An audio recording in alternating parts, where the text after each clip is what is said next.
comment. You know, yeah. Thank you. Thank you. Thanks for saying that. I did like the part where you're all sang. That was really quite wonderful. Thank you for entering into the spirit. I promise you I will carry that away when I need to cause myself delight. There's a question way up in the back there. Yes. I was just speculating with your knowledge and deep understanding of voice, that your writing is heavy on dialogue. Because I can see how that I learned ways to do dialogue that I never thought of, like the silences and also I also think it must get even more interesting when you start adding body language and facial expression.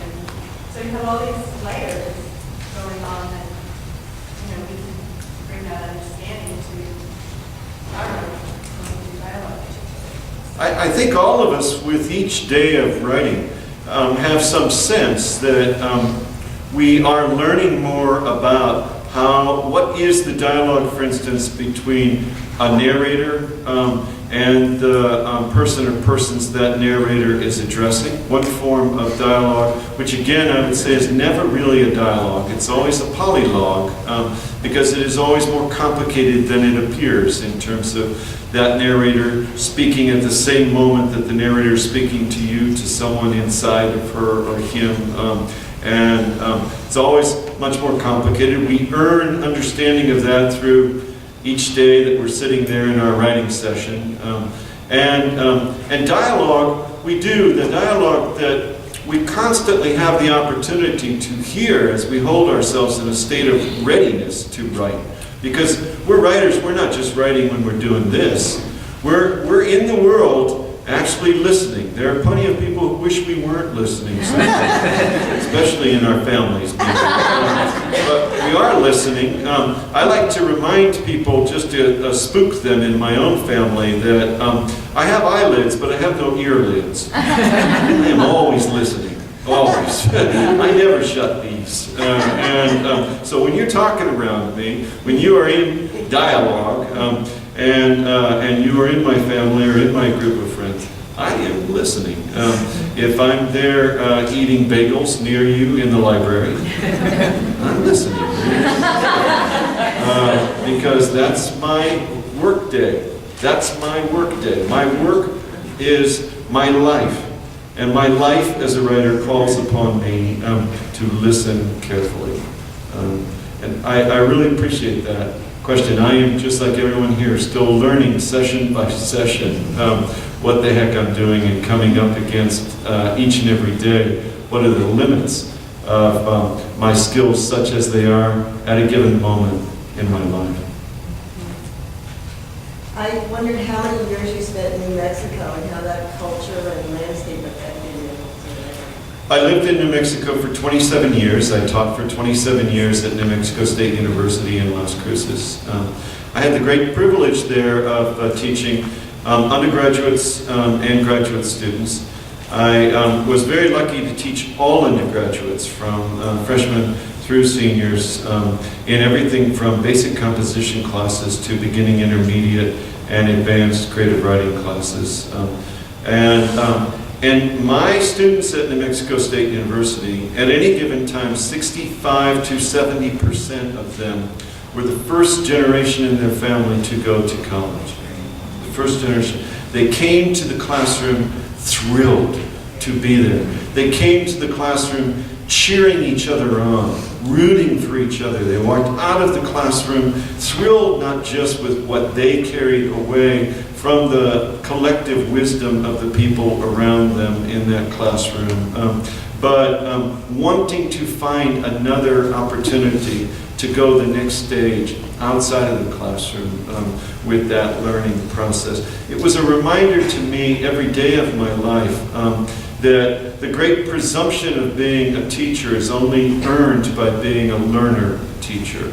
By continuing to be a student and to count yourself lucky among eager, hungry, learning, quote-unquote, students. And I will never forget it. I consider teaching that lifelong opportunity to be a learner teacher. And that for me is a reminder of the life of a writer. We are learners. We are learners. We should probably more accurately say when someone says, oh, you're a writer, I'm a learner author. I'm a learner writer. Because we know that that's what every day of our writing life is that. So that place, wow, it formed me. But the other thing that was rare about and wonderful about Las Cruces is something that is actually rare about every community you come from. There were a great many people who were over 70, over 80, who allowed me to learn from them and from their long life experience. I collect voices. I have collected and studied voices for 30 years. I actually have a methodology in which I collect their voice. I study it obsessively. And I would often go to a complete stranger. I would be in an IHOP and I would hear someone over 70 or over 80 start to talk, and I was completely shameless. I would go to them and I would say, can I record your voice? And they'd look at me cockeyed, and then they'd sort of measure me like, are you an ex-inmate? Are you carrying a knife? Do you have a firearm? And then often, just completely impulsively, they would say, sure. Then I would record them, obsessively study the qualities of their voices. And of course, what you take away when you have a voice that is that rich in life experiences, all the streams of voices that have poured into the river of that voice. And there are thousands of streams that pour into a voice over long life. That chord, with all due respect for the younger writers here, that chord is a very full chord. And a tremendous opportunity to learn. Long answer, wasn't it? Long answer. I should have just said, in response. Meg, there's a question out front. Yes. Yes, could you tell us a little bit about the book that you're going to be publishing next year? Well, now, I will be very fortunate if I publish this book next year. I thought this is Carla encouraging. I am. This is Carla saying, I know you're going to publish that book in the same way that all of us root for each other, but I don't know. I mean, I feel good about the book. The book is a collection of stories entitled 57 Octaves Below Middle C. And I feel really good about it, though it is, many of the pieces in it are very strange. Very strange. And my agent, who is also rooting for me and is a wonderful agent, has seen some of these appear in magazines, and in each case has dropped me a friendly email saying, very strange, man. Not, by the way, not real often, very strange, and I loved it, but very strange. And then I sent her the book, which is 32 of these pieces, and represents 5 years of very intense work for me. 5 years of really intense and dedicated work on that book. I sent it to her. She sent back the enigmatic email. Very strange. Then I guess she had a second thought. I get a second email later in the day, and marvelous.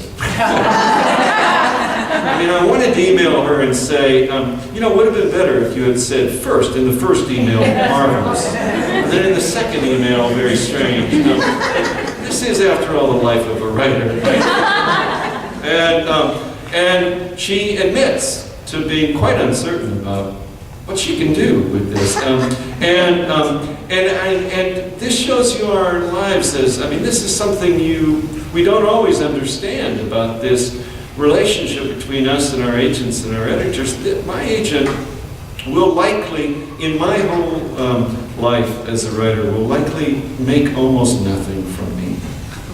I mean, really, I'm not ever going to be the kind of writer whose work is inclined to the big advance. The work is strange, and it will take a strange reader. I hope there are strange enough readers out there.